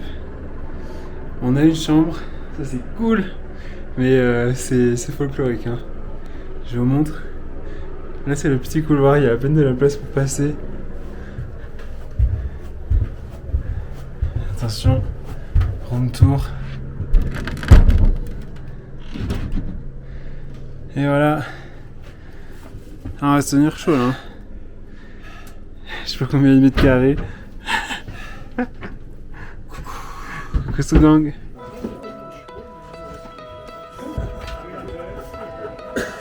Coucou. Petite pause boisson chaude avant d'aller s'attaquer à l'Ibisi. Parce qu'on a bien besoin de boire du chaud plutôt que de boire de l'eau glaciale. C'est parti. T'es prête, Croûti? Et là c'est parti.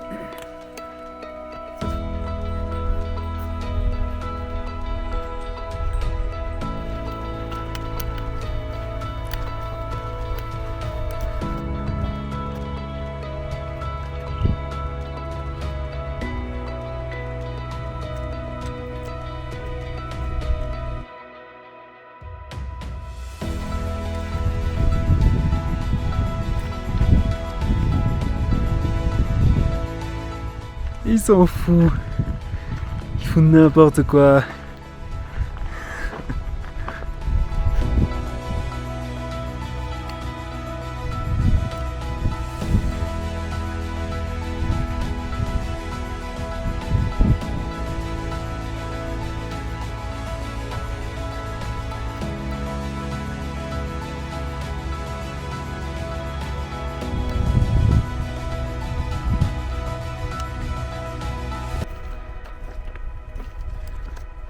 Ça y est, on l'a fait? Oui. Youssouban. Camp de base de l'Everest. Après 11 jours de marche.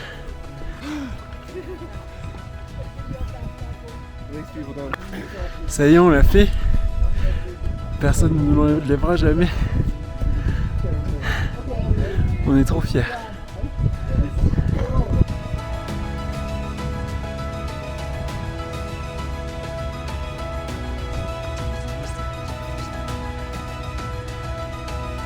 Bravo champion. On va pas mentir, l'émotion était présente. En arrivant, on est trop fiers. Trop content d'avoir atteint cet objectif. Est-ce que vous voyez l'Everest là, qui pointe le tout petit bout de son nez entre les montagnes au premier plan?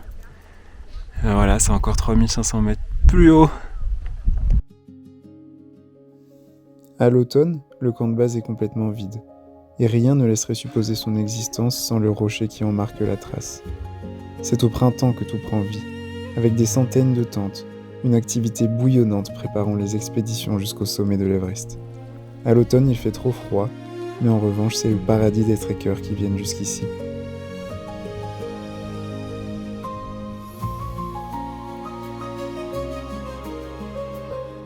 Après avoir pris la mesure de l'immensité de ce que représente cet endroit, il est temps pour nous de rentrer sur Gorakchep.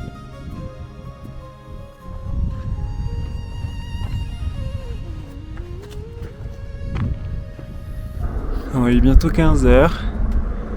On est bientôt de retour à Gorakchep. Après avoir fait l'Ibisi. Alors, on va pas se cacher qu'il y a de la fatigue présente. Hein. Oh là là. Parce que là on part direct sur un temps calme. Pour les plus ambitieux, sur une sieste. C'est l'heure des stats du jour 11.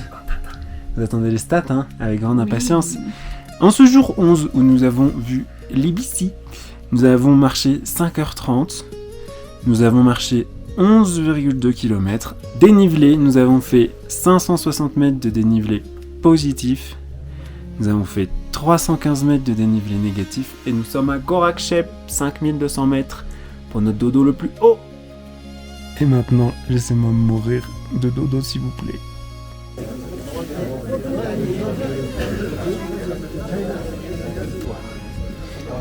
Voilà, ça c'est la taille des medium pots d'eau chaude.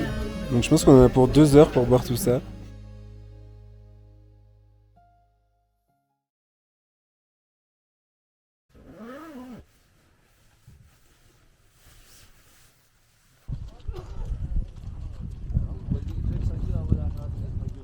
Il est 7h. On s'est levé à 5h30 ce matin pour partir faire le Kalapatar. Mais la situation est un peu compliquée. Lucie et les Sougang ont passé une nuit catastrophique. Ils sont vraiment malades. Ils ont eu des problèmes de vomissement, des problèmes digestifs. Ils n'ont pas dormi de la nuit. Comme quoi les choses tournent vraiment très vite en montagne. Donc là on est un peu dans un statu quo. On attend encore quelques minutes, quelques dizaines de minutes pour voir ce qu'on fait. Sougang globalement ne sera pas capable de monter.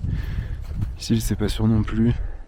Donc très compliqué. L'option qui tient la corde pour le moment, c'est de complètement skipper le Kalapatar, même pour moi, et qu'on redescende tous dans la vallée pour essayer d'aller retrouver un peu de sérénité, du sommeil, moins de froid. Surtout que là il fait encore très très froid, il fait entre -5 et -10. Donc ouais, c'est difficile.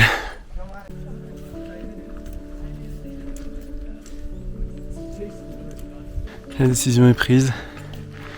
Pas de Kalapatar et on redescend tous les 3 le plus bas possible pour s'éloigner du froid, l'altitude, essayer de récupérer un peu.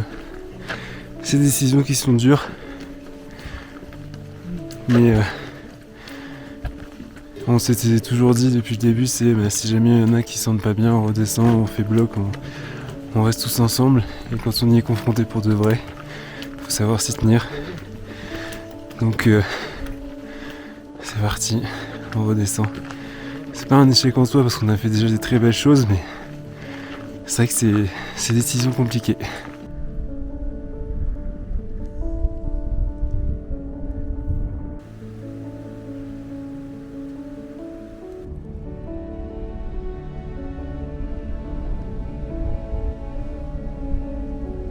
Ça fout une petite claque d'humilité quand même.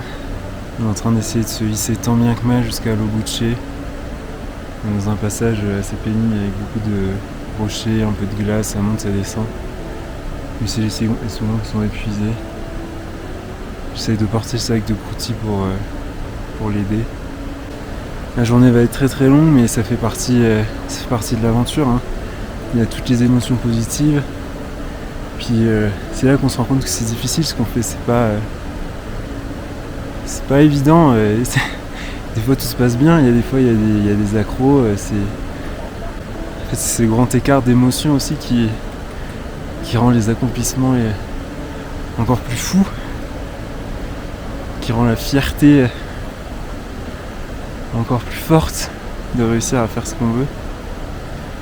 Et ça fait partie du jeu de réussir à faire face aussi à ces moments difficiles. Voilà, on voulait aussi partager ça, parce que ça fait partie... on va pas faire du voyeurisme, hein, je vais pas vous montrer Lucie et Sougang, mais ça fait partie du jeu. En tout cas, on est prudent, on prend notre temps et on va y redescendre autant que possible. On est tous les 3 ensemble dans ce moment difficile.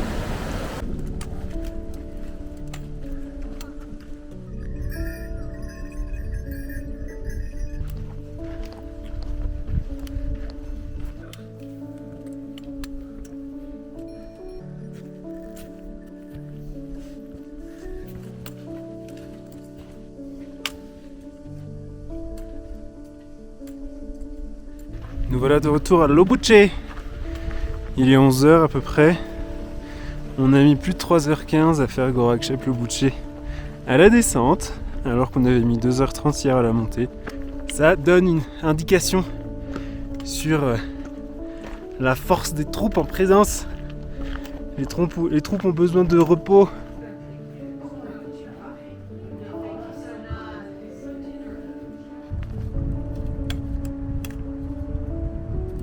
Départ de Lobuche, après une petite boisson chaude, une petite sieste pour Khouti-Sougang. Ça y est, on est repassé sous les 5000 mètres. Objectif de ce soir, d'aller jusqu'au village de Ferice, qui a un peu moins de 4400. On espère que la forme sera présente pour aller jusque là. On se dit que ça peut déjà bien faire la différence de passer de 5002 à 4003, 4004.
Nous laissons de côté le chemin qui remonte vers le Chola, par lequel on est arrivé il y a quelques jours, et on redescend la vallée de Khumbu par le chemin classique.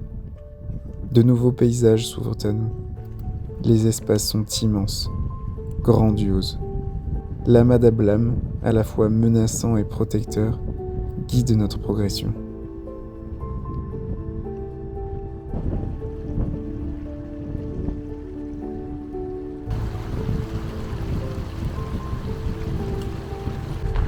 Il est 15h, on arrive à Ferice au moment où le soleil commence à passer derrière les montagnes et que le brouillard monte. On va aller se mettre à l'abri et récupérer un peu de cette journée éreintante.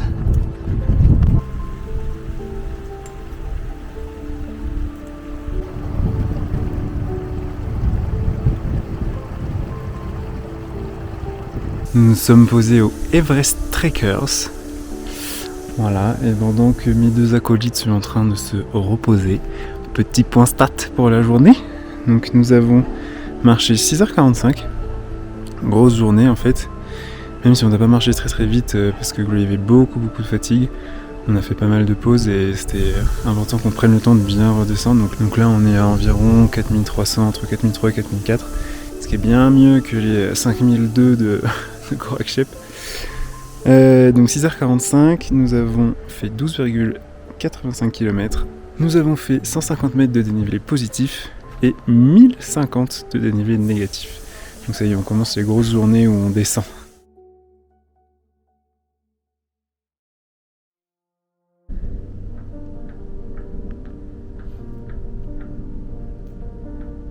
C'est le jour 13 sur le trek de Gokyo et de Libisi. Et aujourd'hui, mais comment vont mes compatriotes? Oh Guillaume, ça va pas du tout, tu veux pas porter mon sac s'il te plaît? Ouais, c'est ça. Allez. C'est ça, la meuf s'est habituée. Non, tout va bien aujourd'hui. Après une excellente nuit de sommeil, toutes les troupes sont en pleine forme, prêtes à continuer le trek. En plus, aujourd'hui, c'est facile.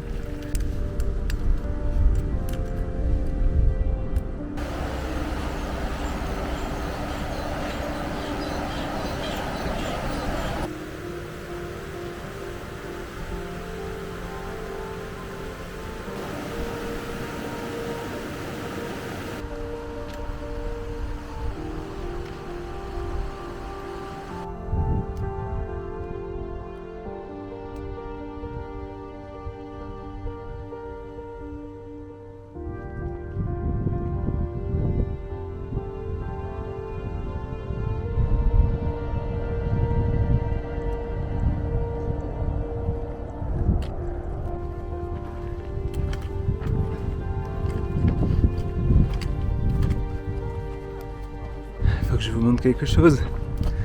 Tadam! Ouais, je sais, c'est pas super impressionnant. Mais c'est le retour de la végétation. En fait, maintenant qu'on est repassé en dessous de 4002 à peu près, on retrouve un peu des arbustes, des bruyères un peu. Ça fait une semaine qu'on n'avait pas vu de végétation.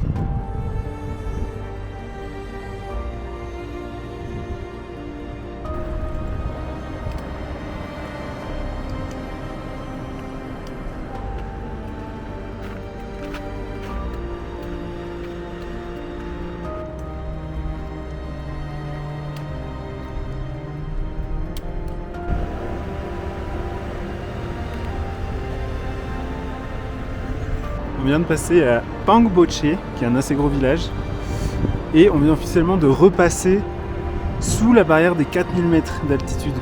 Et on ne retournera pas au-dessus. Ah, c'est une petite victoire hein, après plus d'une semaine passée exclusivement au-dessus.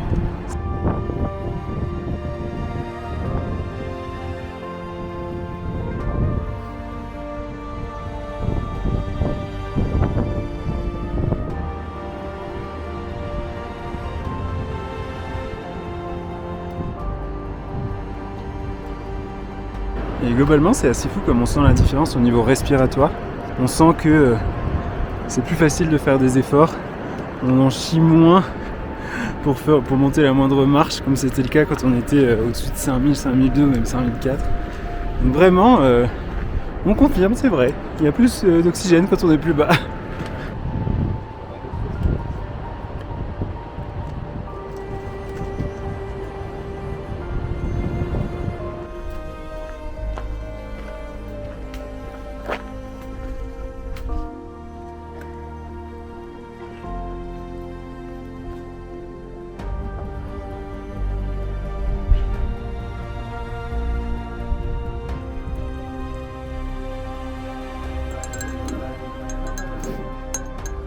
On est bien arrivé à Pangboche.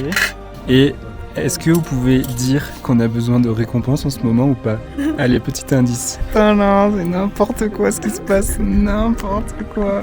Heureusement, le guide népalais, il continue à faire des choses correctes vu qu'il fait du fried rice.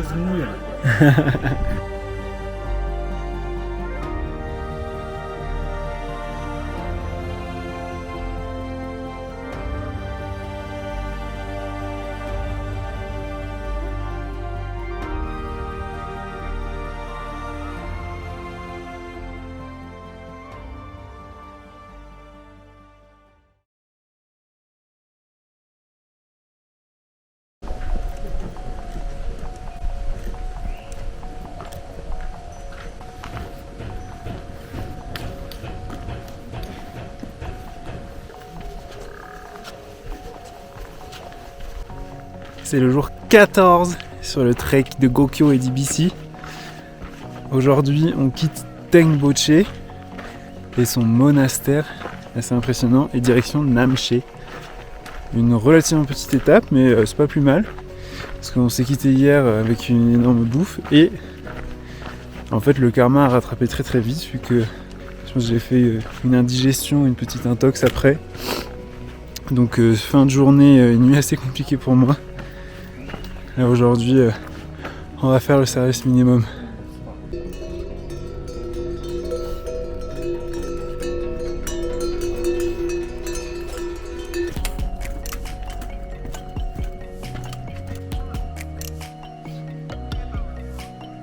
Ça fait à peu près 2 heures qu'on est parti. On a fait les 500 des moins pour descendre de la colline de Pangboche, les 300 et quelques pour remonter sur la colline d'en face. Et on est de retour à un point où on était il y a 9 jours. La bifurcation pour aller à Gokyo. Il y a 9 jours, on est parti sur la gauche pour monter vers la vallée de Gokyo. Et là, on vient de revenir par le bas. Voilà, le craquage continue. On est parti sur un chapeau champignon. Ah, franchement, il se met trop bien. T'as l'air trop heureux. Ouais. Bon, maintenant qu'on est équipé d'un chapeau champignon, direction Namche Bazaar.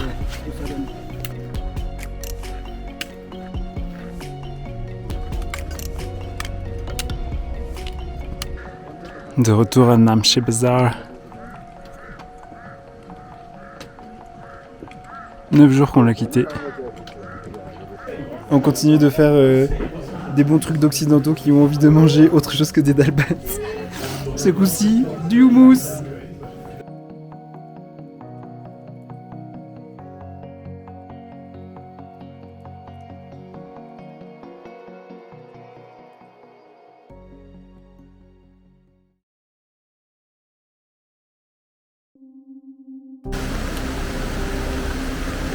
Nul. J'aime pas la pluie.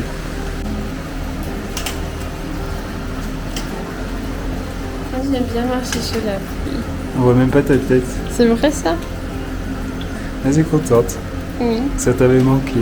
Moi, j'aime bien marcher sous la pluie. Et le guide népalais, toujours avec style. Coucou.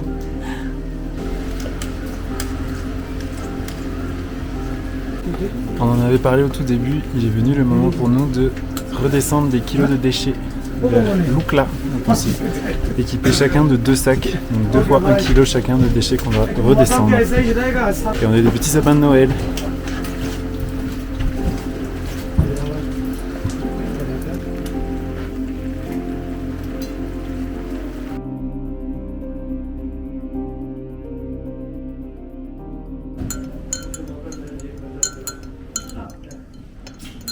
Ça y est, on se rapproche de la fin de ce jour 15. Clairement pas le meilleur, même le pire, parce que la météo était vraiment affreuse. Mais on se rend compte du coup des 14 premiers jours trop stylés qu'on a pu avoir. Donc ça franchement c'est trop cool. Quand on a vu tous les gens qui montaient vers Namche Bazar sous la pluie, on s'est dit nous on a eu de la chance, on a vu ça au soleil, on a vu des vues incroyables. Donc franchement c'est trop cool. Stade du jour, donc 3h40 sous la pluie. On a fait 10,9 km. Nous avons fait 350 mètres de dénivelé positif quand même, et 1070 mètres de D-. Donc là on est un petit peu au-dessus de Phakding. On avait fait notre toute première nuit il y a 15 jours déjà, à 2600-2700 mètres d'altitude. Et demain, let's go pour le dernier jour, jour 16, et fin du trek, retour à Lukla. Et c'est l'occasion aussi de faire un petit point sur un sujet dont on n'a finalement pas trop parlé, c'est les guides, quelle est la proportion un peu de gens qui font tout seuls, est-ce qu'il y a beaucoup de gens qui font le trek accompagnés, etc. Globalement, de ce qu'on a pu voir, notre estimation c'est environ 10 à 20% peut-être maximum des gens qui sont tout seuls, sans guide et sans porteur, comme ce que nous on a fait. Ça veut pas forcément toujours dire des groupes de 15 personnes, il y en a, mais c'est pas toujours ça, des fois c'est des groupes de 1, 2, 3, 5, 10 et parfois plus personnes.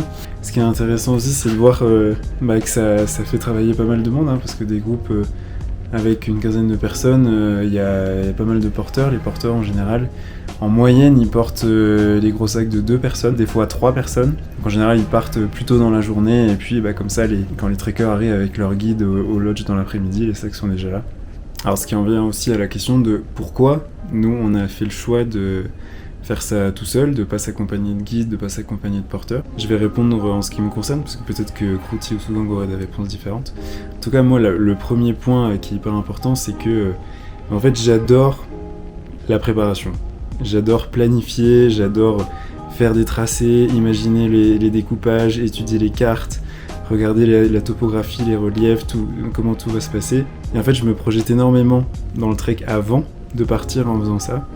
Ça fait vraiment partie de mon plaisir, et je pourrais le faire tout en étant accompagné, mais ça rajoute quelque chose un petit peu aussi de savoir que c'est ce qu'on va réaliser et faire sur le terrain, c'est des choses que j'ai pu préparer en amont, et je m'épanouis carrément en faisant ça de cette façon-là. Et je trouve vraiment mon accomplissement aussi dans l'effort, dans la fierté de pouvoir avoir réussi à faire ce qu'on avait planifié, d'avoir réussi à le faire avec cette difficulté supplémentaire de devoir porter notre sac de entre 15 et 18 kilos tous les jours, de l'avoir trimballé dans tous les cols, les sommets, etc. En ce qui me concerne, ça décuple cette fierté et ces sensations vraiment uniques que je peux ressentir dans ces moments-là. Donc, et le fait d'être... tout reposait sur nous en fait, donc c'est vraiment une fierté en plus quoi. Et puis le dernier point qui est pour le coup très personnel, j'aurais eu du mal à faire travailler d'autres personnes pour moi, avoir toute une petite équipe autour de moi, aux petits soins, à porter mes affaires, à faire tout pour que tout soit plus facile, je sais pas, personnellement pas une vision du trek dans laquelle moi je me retrouve et je m'épanouis. C'est pas du tout un jugement, hein. Il y a beaucoup de personnes qui s'appuient là-dessus, ça fait travailler beaucoup de monde dans la vallée, le tourisme c'est hyper important, ça rend aussi tous ces treks-là beaucoup plus accessibles en termes de difficulté, parce que c'est sûr que si tout le monde devait porter des sacs de 18 kg, il y aurait moins de monde sur les sentiers. Mais en tout cas, moi, c'est moi ma vision, je me serais beaucoup moins épanoui là-dedans. J'ai aussi beaucoup ce truc de... j'aime beaucoup l'itinérance, l'autonomie, la liberté que je peux retrouver dans les treks, que ce soit en France ou du coup ici. Ça aurait été vraiment très différent de l'avoir de façon beaucoup plus assistée avec toute une équipe autour de moi comme ça, avec guide et porteur. Donc je suis très content qu'on ait pu l'avoir fait comme ça et que ça ait bien convenu aussi à Croutier souvent.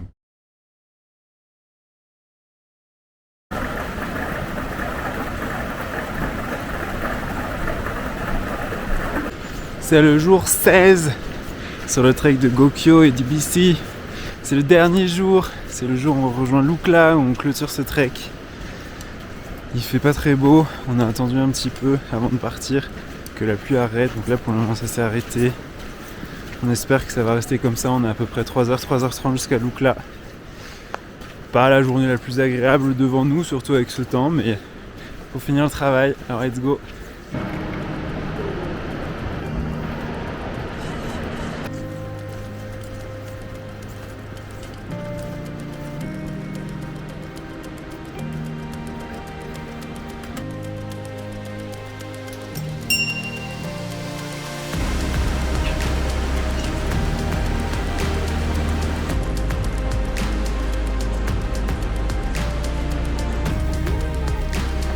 On va rendre nos kilos de déchets, portés avec brio depuis Namché.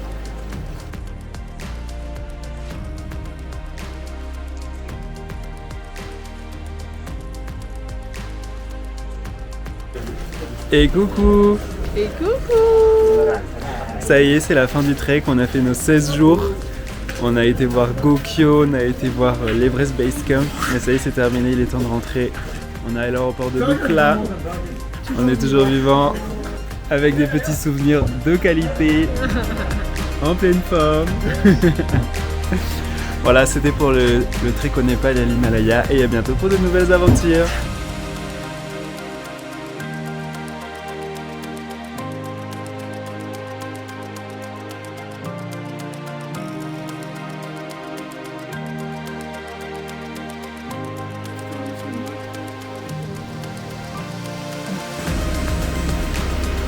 On s'en va.